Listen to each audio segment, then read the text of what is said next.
Hello everyone, good evening. I welcome you all to Civils Mentorship. So today it will be third session of the series Think, Write and Score, where we are discussing about the approaches or what are the importance of answer writing and all the details about answer writing. So as of now, we have what are the things that we have discussed it in the previous videos. So as of now, we have discussed why UPSC mains is a different beast. These things we have covered it up. The mindset shift. Third part is the seeing through the examiner's eyes also we have discussed. And fourth is the decoding the question. So these parts we have discussed. So if any of you is new to this channel and first of all I will request you to watch the previous videos because each and other sections are interlinked to one another. So it will be easier for you to get a hold of all the things. So let's start with, so in this video, we will be covering section 5 and section 6. So in section 5, what is the thing that we will be covering? Now we will be covering the structuring of an answer in a detailed manner. And section 6 is enrichment. How to score 1 to 2 marks more, that we will see. So let's jump into the section. So first of all, we will understand about section 5. Let's see.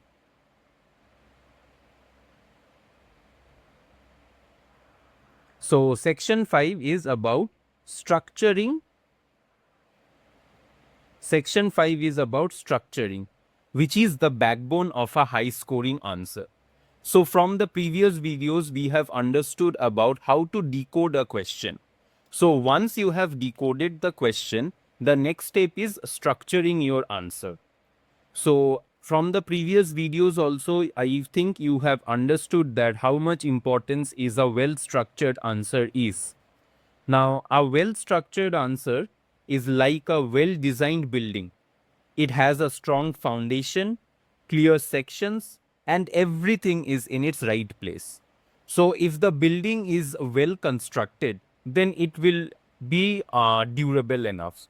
So similarly, answer, if it's a well structured answer, you will get more marks. That is the ultimate aim for us, for every one of us. So let me show you the difference structure makes with a real example. So we have already discussed previously also, but let's discuss it again in a detailed manner. So here's the question. What's the question over here? Examine the role of Central Vigilance Commission in ensuring probity in public life. So what's the demand of the question over here? Now examine the role of Central Vigilance Commission. So basically we need to examine the role of Central Vigilance Commission in ensuring probity in public life. Now let's see. So there will be two sets of answers. One is this one. Now, if you see from the very beginning only, as we have also discussed about the presentation, the visibility. So, if a answer is properly visualized, or if an answer is in a structured manner, it will be appealing. But if you see this particular answer, now you yourself can say that is it appealing? Now I know that the content might be top-notch content, but the presentation matters. So the answer is the answer really presentable? No. So what was it all about? Now see, the answer is same only, but the presentation is different. That is wrong. Okay, so you will not get the correct marks, or you will not get what means you will not get the appropriate marks. So even though this answer has all the informations, but if you see it's all over the place. Now, if I go across the answer, if you see it's mentioned as CVC is important. It was set up in 1964 on recommendations of Santhanam Committee. It became a statutory body in 2003. Now, CVC has main functions. It's inquiries, corruption cases. So they have given the functions of CVC. And also it has mentioned about that CVC has a limited powers. Now, it cannot prosecute directly. It faces challenges like staff shortage. From CVC, it has been moved to Lokpal Act. but there is no difference, there is no segregation, all in the same line only. Now CVC works with CBI, and corruption is a major problem in India. See, previously it was mentioned that CVC, shortage of staff, is a challenge for CVC.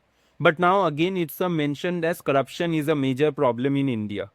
Now government has taken steps like Prevention of Corruption Act, Whistleblower Protection Act, digital governance. So the content wise it is good only. The answer has all the informations, but it's all over the place.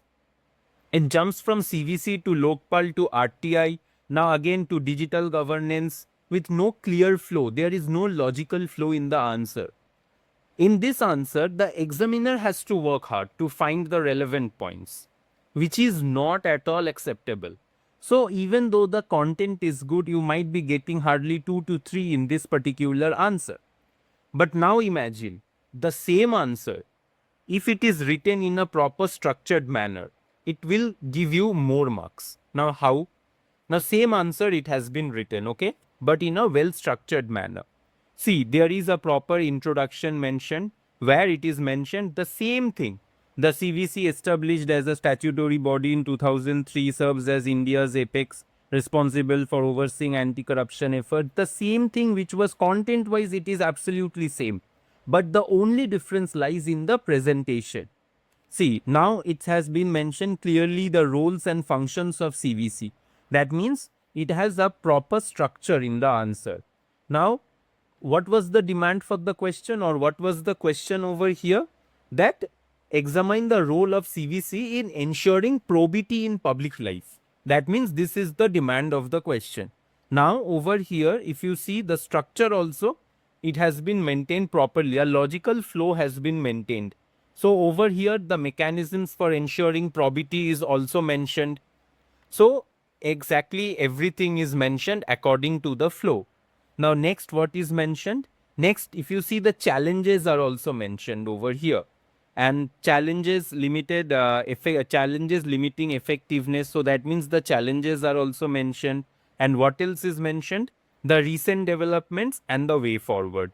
So that means if you see, it's a well structured answer has been written, but content wise it is same only, but the only difference lies in the structure of the answer.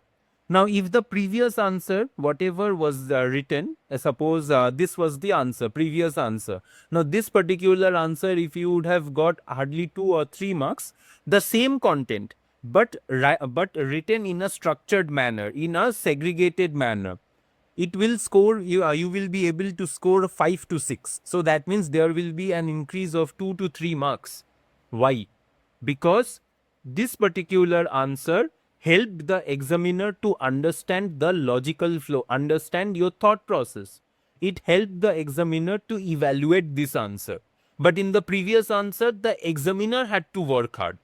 Now, as I mentioned in the previous videos as well, that if you make the examiner's work easier, you will get more marks. That's the only job you have. So I hope you understood how important is the structuring of an answer. Now next comes the 3 components, and which is the most important thing: introduction, body and conclusion. We all know that these are the 3 components of an it should be there in an answer: introduction, body and conclusion. So first of all, let's see about the introduction. Now in a particular answer, your introduction should be of about 10 to 15% of the answer. That means what? That means your introduction should be crisp. It's not that your introduction should cover half of the answer. No, your introduction should be crisp, 2 to 3 lines at max. For a 10 marker answer, it should be 2 to 3 lines at max. That's it. Now, but why are we giving the introduction? Introduction, the main job of the introduction is to set context or define if needed. Then immediately you can jump onto the main context of the question. So introduction is just for now from the name only we can understand, right, that the introduction, it is just setting up the context.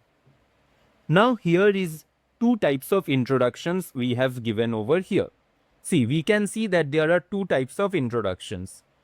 Let's see. First of all, this and there are two aspirants who have written these two introductions. Now, aspirant A has written this. What he has written? The National Education Policy 2020 is a very important policy for India's education sector. Education is the backbone of development. Our country has a rich tradition of education from ancient times. Nalanda and Takshashila were famous universities. After independence, education expanded, but quality remained as a challenge. So, this is one introduction. Now, the next introduction. What is it? The second aspirant has written this introduction. The National Education Policy 2020 aims to overhaul the India's educational system through structural reforms like 5 plus 3 plus 3 plus 4 curricular structure, multidisciplinary approach, and focus on foundational learning. However, its implementation faces significant administrative, financial, and structural challenges. So now can you see the difference between the first introduction and the second introduction?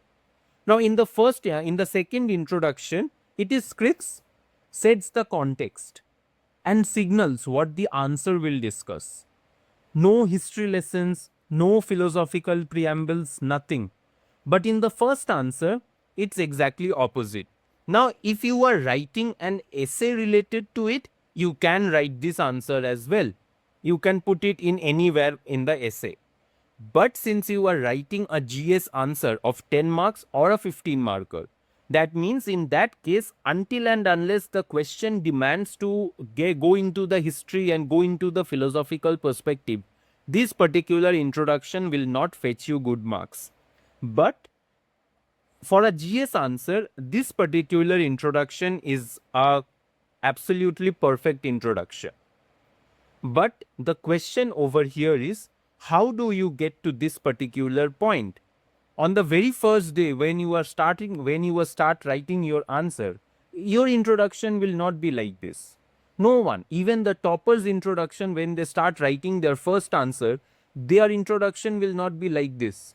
But by practice and by practicing and learning only, one can get to the closer to the perfect introduction. So because when we write our first answer, maybe we will be writing the introduction similar to this first one only. Because we are not familiar with the answer writing.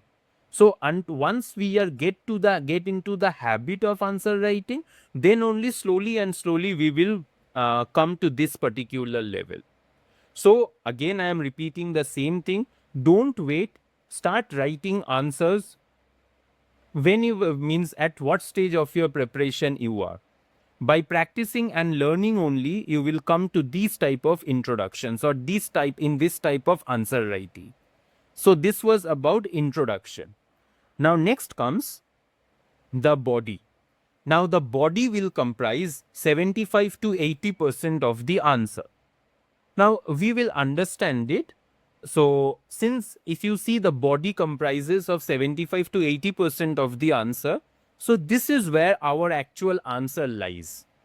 And structure is critical here, because if you don't maintain a structure, if you don't maintain a logical flow, then you will lose the plot, you will lose the game over here itself.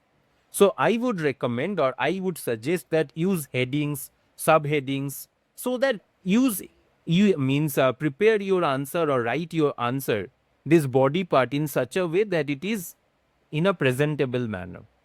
Let's see. We'll understand with the help of a question. So what is the question over here? Now, what are the challenges in making India a $5 trillion economy? So what are the challenges they have asked for? So we need to answer it in a multidisciplinary approach. So first of all, we will mention about the economic challenges like low investment rate, weak private consumption due to stagnant rural incomes, MSME sector stress affecting employment generation. That means those are the economic challenges. So next we will write about the structural challenges as well, like agricultural productivity, stagnation, manufacturing sector, service sector, all those details. Next we will write about the social challenges as well. where we will mention about the low female workforce participation, skill gap, educational quality, all those etc. And then we will write about the global challenges and we will proceed with the way forward. So in this way, we have maintained a proper structure with, and we have covered it in a multi-purpose, we have covered from all the aspects. So in this way, you can write the body, which comprises of 75 to 80%. Now see how headings organize your thoughts. Like suppose example, in place of headings, if you have written it in a paragraph format, then in that case it might be that pointers will not come to your mind. But if you give it in a heading perspective, like suppose structural challenges. Now even if you don't remember one particular point, you can gather that particular point at that time itself after seeing the heading. Similarly, for social challenges also, we can gather the points over there itself. So it will help the examiner as well, because the examiner will also think that okay, the aspirant, the candidate has written it in a structural manner, in a logical flow. So he can also understand that from one point to the other point, it will be it will be in a sequential manner. So it will help the examiner also to quickly scan and see that you have covered all the dimensions. So over here, what I can suggest is that you can do that.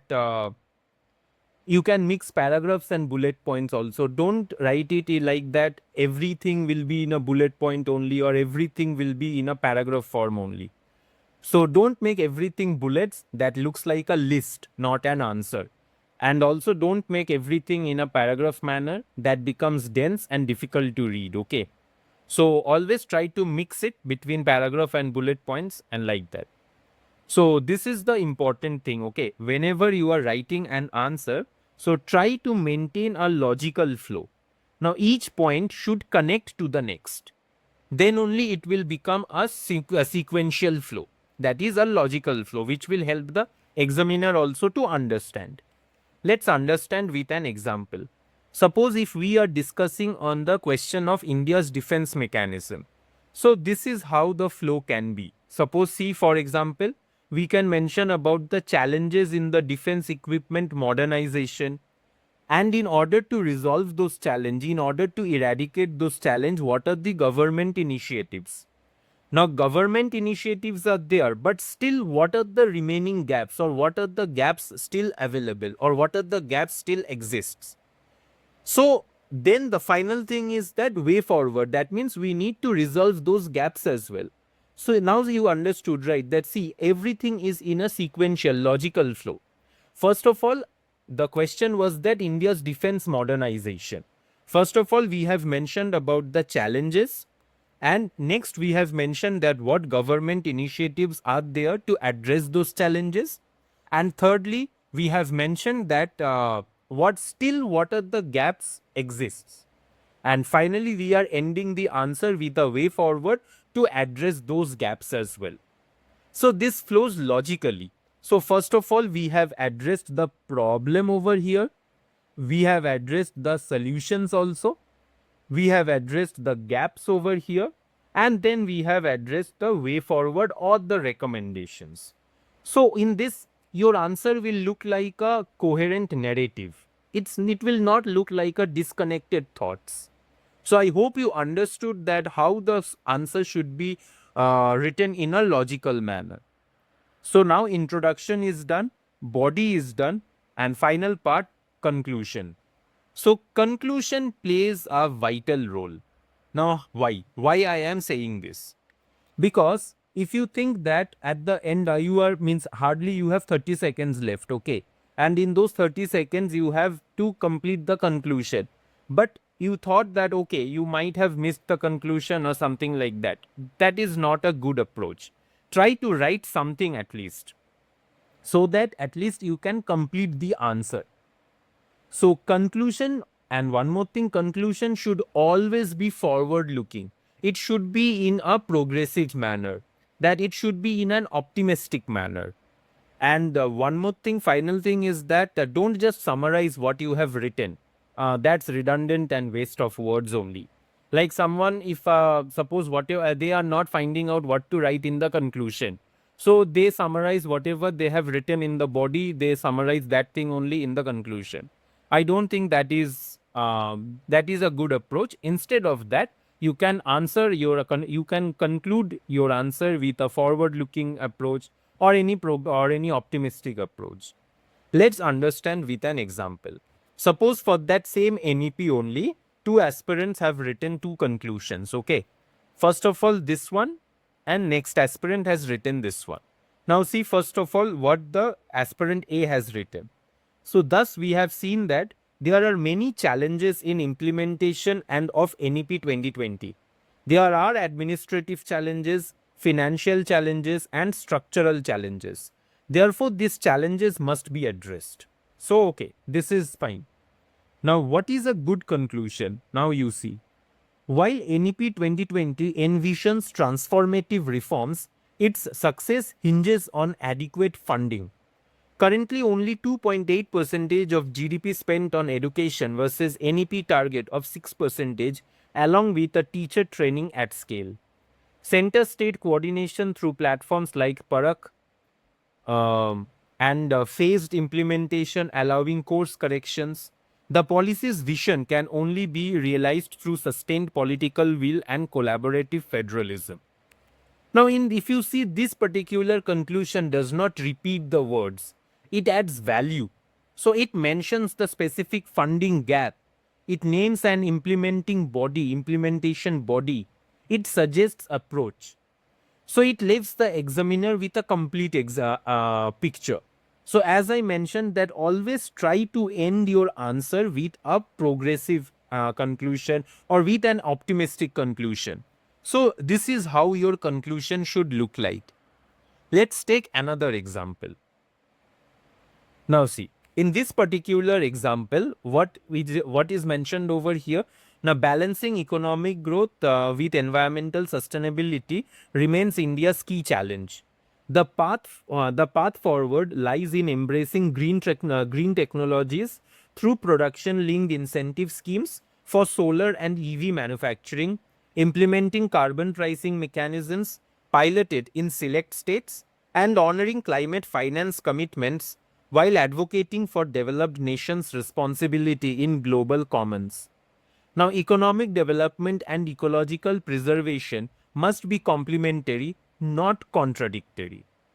So, if you go through this example again, if you go through this conclusion again, you will see that this particular conclusion gives a well balanced, mature perspective with specific solutions as well.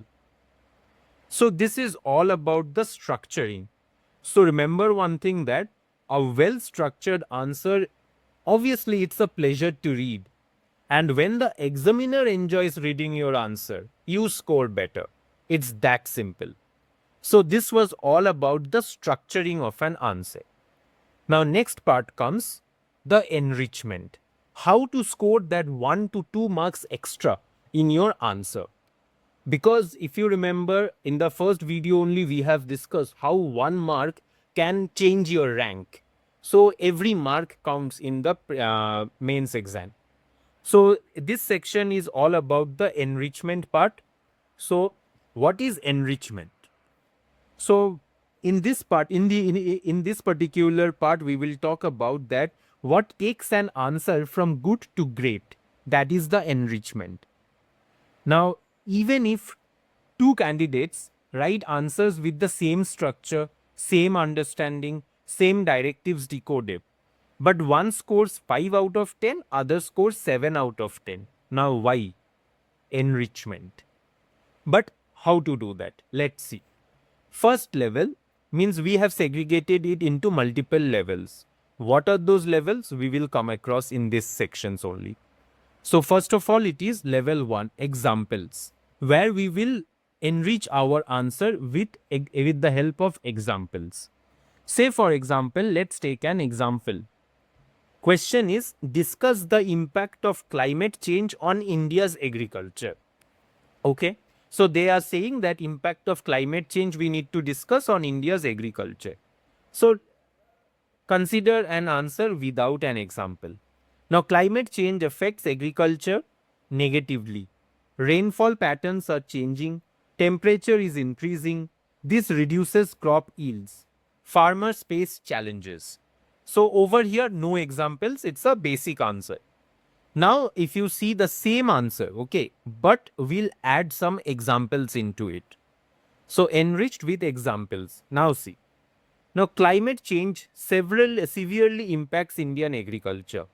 Erratic monsoons, like the 2019 drought affecting 42% of India, followed by devastating floods in 2020, disrupt cropping patterns.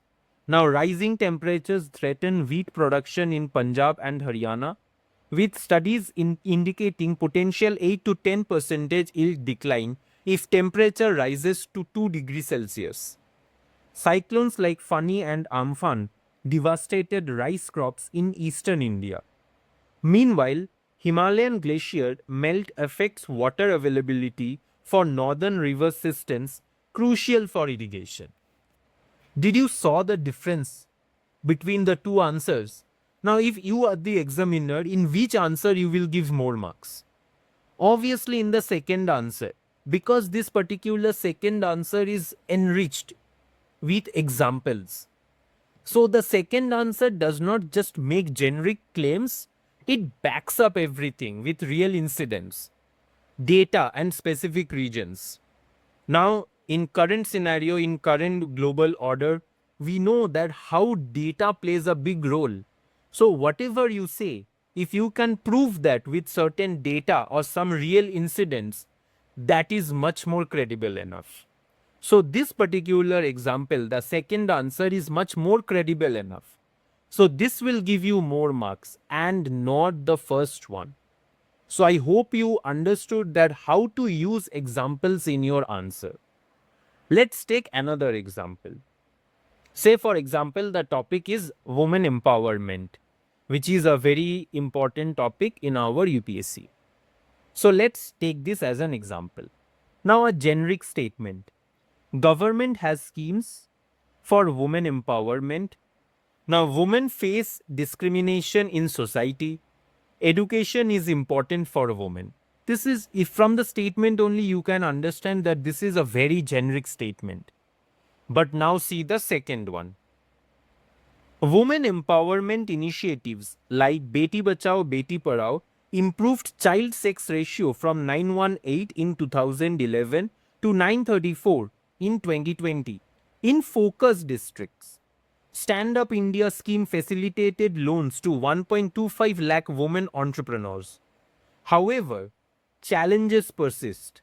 Female labor force participation declined from 32% in 2005 to 23% in 2020, and maternal mortality rate at 103 per lakh live births remains above SDG target of 70. Now, can you see the difference between the two answers? Now, if you are the evaluator, if you are the examiner, do you think that this particular answer will get more marks than this one? It's no. From the very present, see, this particular answer is enriched with examples like data given, some schemes are given. So obviously, this particular enriched version has scheme names, specific data, and shows that you are updated with current statistics. So that's the power of examples. So this is all about the level 1. Now next, let's move on to the level 2, data and statistics. So level 2 is all about data and statistics. But this does not mean that you need to memorize exact numbers. But approximate figures makes a huge difference. You no need to remember the exact numbers, but approx data is also fine. Now let's understand this with the help of a question. The question is, examine India's demographic dividend and associated challenges. Now there are two answers. First one is without data. Let's see. India has a young population. Now this is good for economic growth, but unemployment is a problem. Education quality needs improvement. So this is the answer without data. Now see, with data. how the answer looks like with data. India's demographic dividend, 65% of population under 35 years. Median age 28 compared to 38 in China and 48 in Japan presents a growth opportunity. However, this dividend risks becoming a demographic disaster with youth unemployment at 23.2% as per CMI EE report 2023 and only 47% of graduates deemed employable. To harness this potential, India needs to create 10 to 12 million jobs annually for exceeding current pace of 4 to 5 million, while addressing skill mismatch through National Skill Development Mission. Now you understand, right, how the answer got changed if you give some data and statistics to it. The data enriched answer shows authority. It tells the examiner, okay, so this person knows what they are talking about. It's not that whatever you are saying that's vague, it's being backed by data. So this is all about the level 2 data and statistics. Now third part. Third part is what? Now constitutional and legal framework. Now this is in most of the GS2 questions you can use this particular approach. What is this? Now UPSC loves when you connect answers to the constitution, even if it is a GS1 paper also in society questions also you can connect to constitution or laws. In GS3 also you can connect to any acts and all. In GS4 paper also you can connect to constitution laws. So UPSC loves when you connect answers to the constitution, laws or committee reports.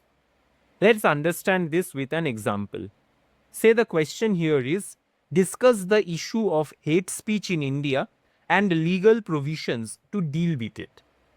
Now again, same thing, basic answer and enriched answer. So what's the basic answer? It's written over here. Hate speech is a problem in India. It creates communal tension. There are laws against it. Now social media has made it worse. Government should take action. So this is the basic question. Basic answer has been written for the hate speech topic. Now enriched answer. How it has been written. Hate speech violating the dignity guaranteed under Article 21 is addressed through multiple legal provisions. Section 153A, that means promoting enmity between groups, and Section 295A, outraging religious feelings of IPC.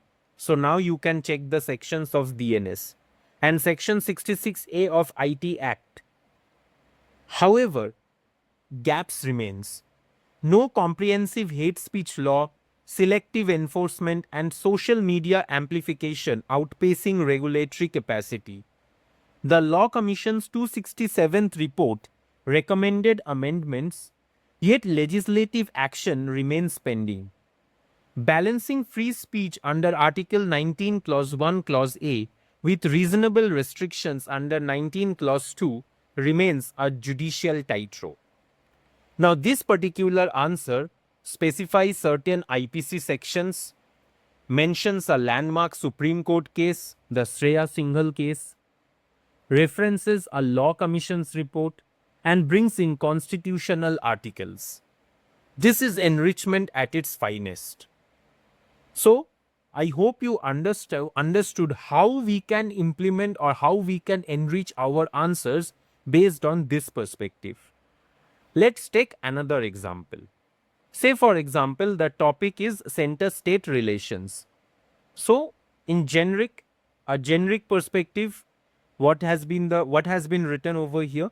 The center and states have different powers. Sometimes there are conflicts. Constitution divides powers. So this is a generic statement that has been written over here. Now see, enriched statement. Center-state relations are constitutionally delineated through the 7th schedules, union, state and concurrent lists.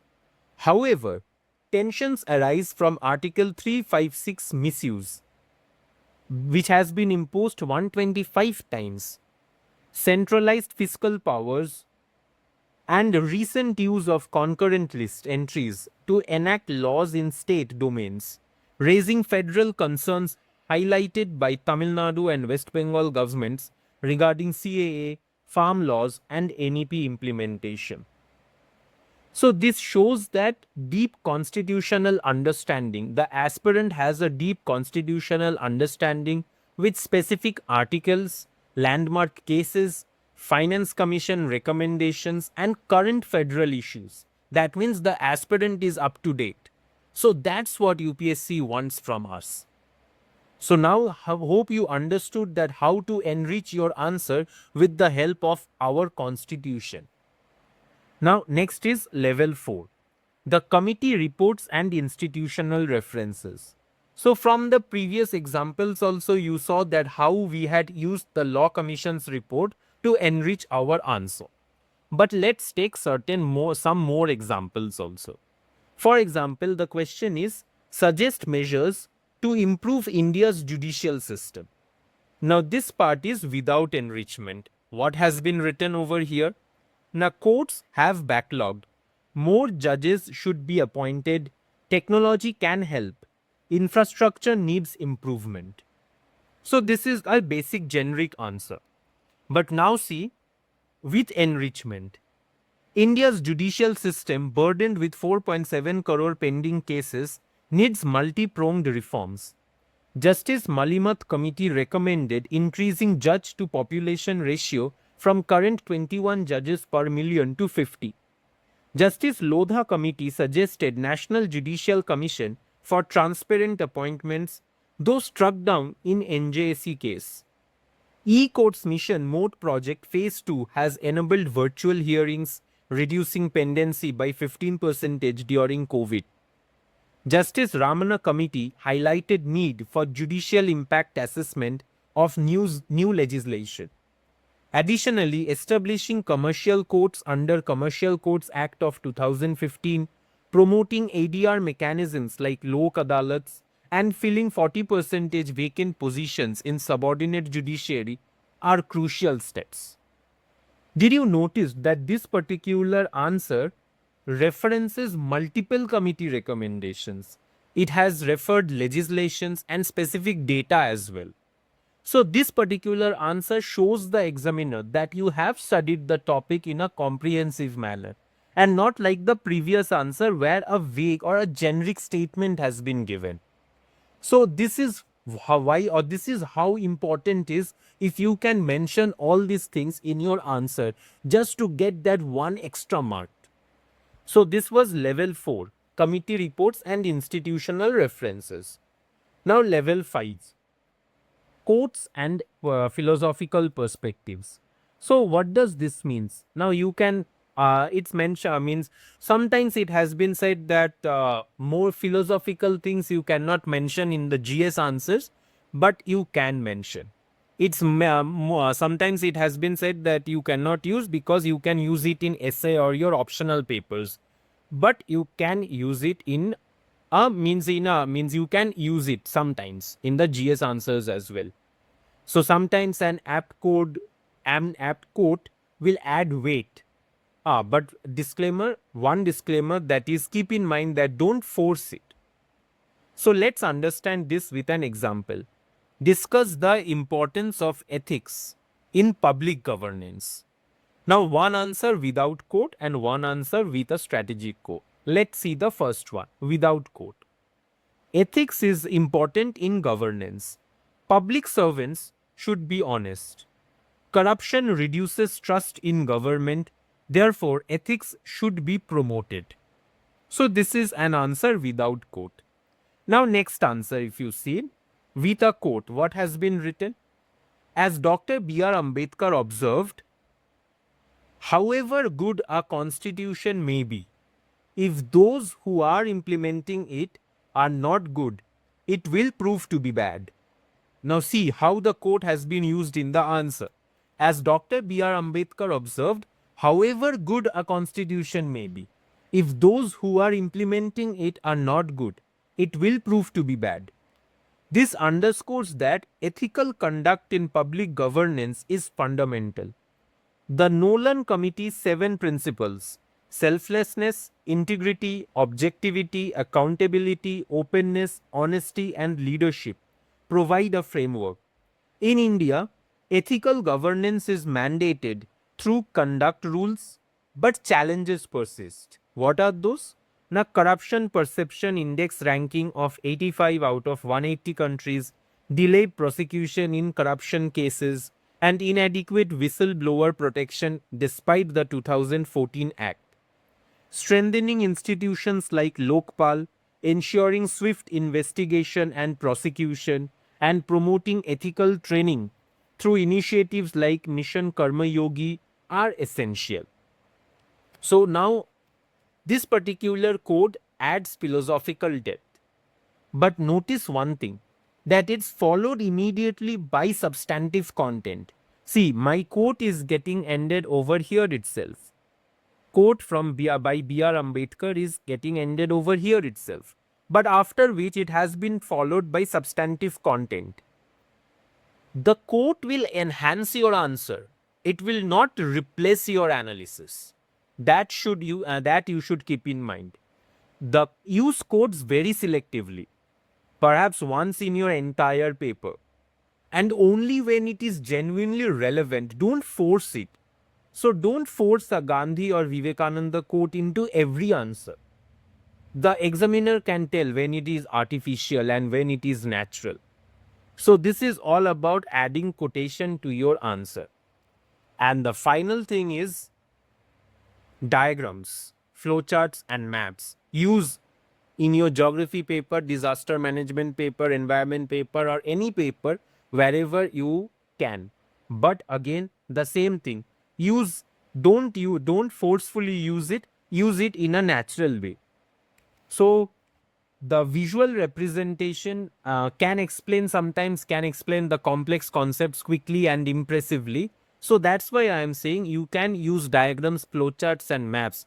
In geography paper, you should use. In disaster management paper, even in economy paper also, in some places, you can use the diagrams also, in flowcharts also.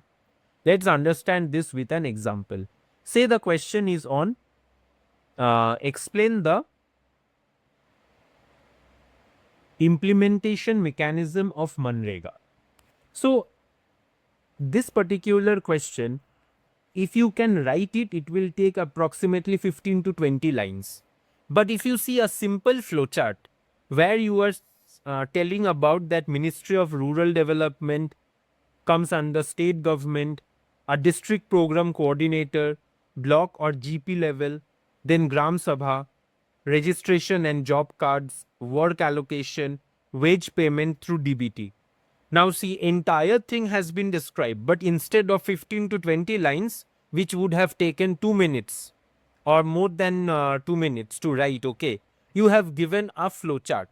Now this flowchart might have taken 2 minutes to draw, but it saves your 10 lines of writing and explains the process more clearly. So this instantly shows the entire implementation chain. Now because your question is all about what? Now your question is all about the implementation mechanism of Manrega. So instead of listing it down or instead of writing all the things, you have given it in a flowchart manner. So that's it. Now similarly for questions on India's trade patterns, you can draw a simple map showing major trading partners with arrows and all. Similarly for questions on government schemes, you can create a flowchart showing implementation hierarchy from central ministry to beneficiary. But again, I will repeat the same thing. This is a enhancement. This particular things should enhance your answer. It cannot replace your answer. And these enhancements should enhance your answer. It should not overshadow it. So final thing on this one is, I want to say the final thing on this is that don't dump your answer with data. Data is to simply prove your argument and nothing else. So don't dump your answer with data, because in that case the examiner cannot find the actual argument amidst all the facts. So data is to simply prove your argument and nothing else. Now think of enrichment like a salt in food. The right amount makes it delicious, but too much ruins it. So this is all about the section 5 and 6. So the last three sections we have section 7, 8 and 9, which we will discuss in the next video. I hope you understood this up till now, all the sections, whatever we have discussed it. So from in the next video, we will continue with this further. Till then, thank you.